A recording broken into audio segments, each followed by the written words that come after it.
世界的莲友们，大家好，南无阿弥陀佛。我们接着呢，为各位来报告介绍，这是师父对世间法的看法了，一些看法。那么跟大家一起分享，奉献是福德，不是负担，不是负担；服务是获得，不是牺牲；怨恨不满是烦恼的根源。感恩知足是快乐的泉源。那么这段话，我想很通俗啦，很通俗，很平凡，大家一看就明白。但是呢，我们用简单几句话来帮助各位更比较深入一点去理解。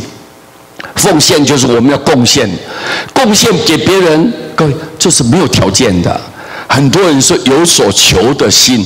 好，我对你好，你的期待你要对我好，有条件的，这是有条件的。我们不是奉献，就是不求回报，不求回报。我们愿意奉献我们的爱心，奉献我们的财力，奉献我们的智慧，甚至于奉献我们的体力。这个奉献是福德，这是很有福气呀。是一件很幸福的事情。如果你能够奉献这个爱心，那你的福气很大。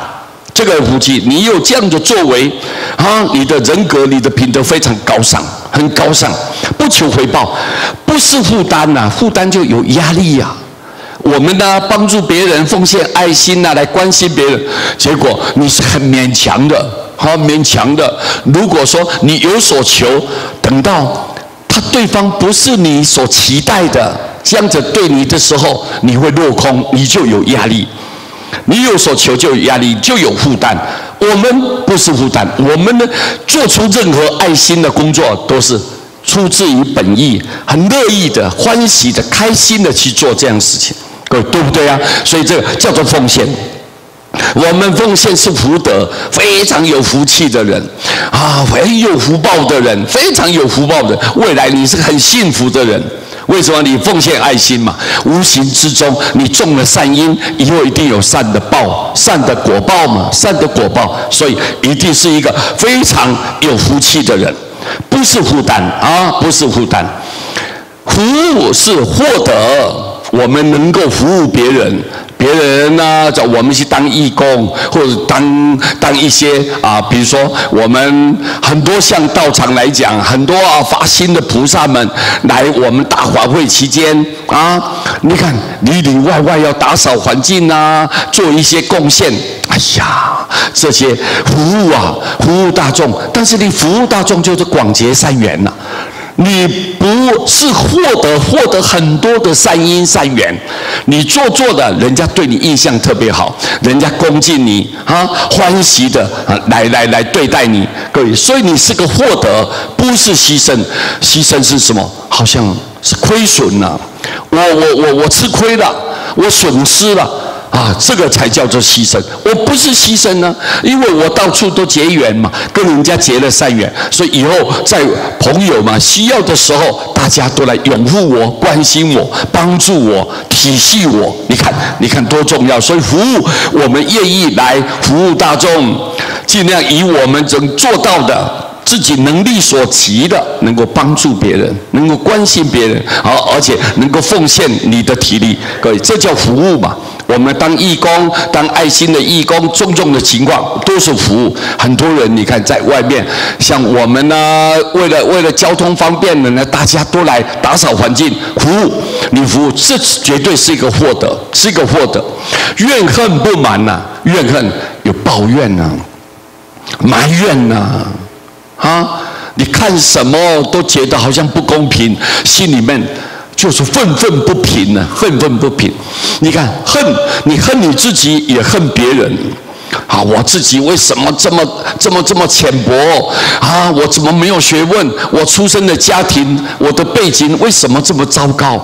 父母怎么没有好好对待我？这样怨恨你自己，也恨别人，那个心充满着报复。哪一个地方都没有办法，稍让你不如意不高兴、不开心，马上就采取行动报复别人，是埋怨、不满嘛。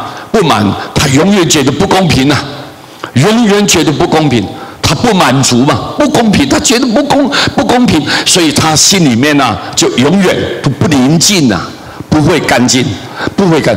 一个怨恨、一个不满的人，是烦恼的根源，他的内心里面就肮脏了，那个欲望特别的强烈，希望满足他所有一切都能够按照他所求所愿的，这样很吉祥。这都不可能啊，因为你充满着怨恨嘛。充满你觉得世界都是对不起你嘛，你不满嘛，不满，那怎么可能你心能平静呢？心不能平静，各位，你看，这是烦恼的根源。一个人能懂得感恩，懂得知足，是快乐的泉源。感恩嘛，用那种感恩的心，就是要报答的心。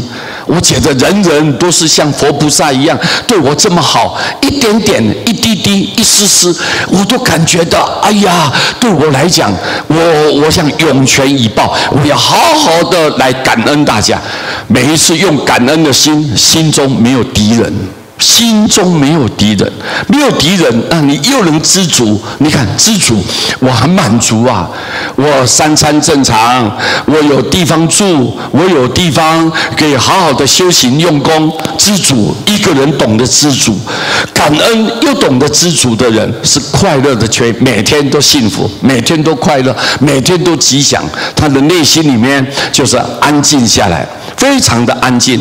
那个安静的时候，你看清净就是佛啊，清净就是佛。为什么他是佛？因为他清净，没有烦恼啊，没有痛苦啊，没有欲望啊，对世间都能看破，都能放下，他很知足，这是最快乐的泉源啊！今天呢，我们利用这种简单的话来跟大家互相鼓励。我们如果抱持这种心态，以后日子当然都是无灾无难了。我们的因缘，好的因缘都会出现，人生的道路就充满一片的宽广很开阔，一帆风顺。好，谢谢大家，南无阿弥陀佛。